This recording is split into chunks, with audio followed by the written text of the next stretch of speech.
Moment definitoriu pentru carieră, viață și coexistență. For life. Simt o frică, mă încearcă în context de deja vu.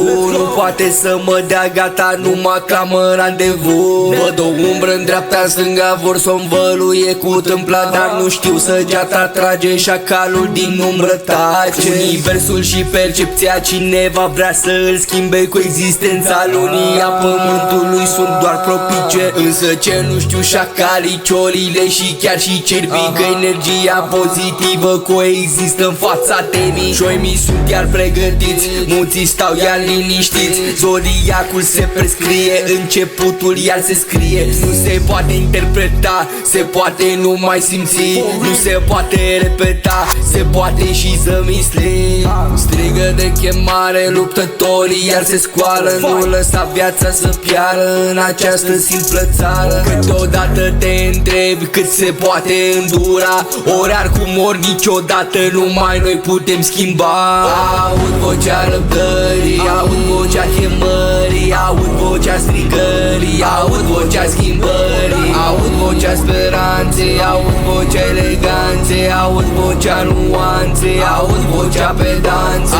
Aud vocea răbdării, aud vocea chemării, aud vocea strigării, aud vocea schimbării, aud vocea speranței, aud vocea eleganței, aud vocea nuanței, aud vocea pedanței.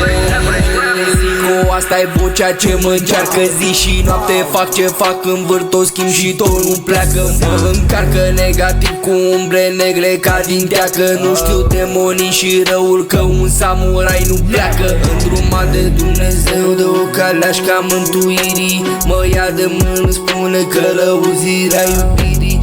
Renașterea e reală, vine o pasăre în ceață, se apropie de mine, pasărea Phoenix real.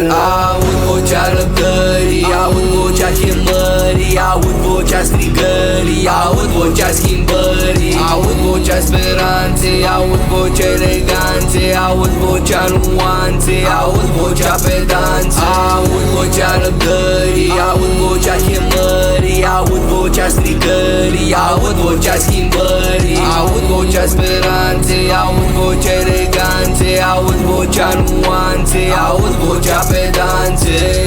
Dacă totul e infinit și infinitul este tot, universul și percepția se pot combina la loc. Only love, forever and ever and always. Only love, universul, Dumnezeu transmite iubire către noi și speranță pentru o eternitate și într-o veșnicie. Forever and always. Al vostru Zico v-am pupat.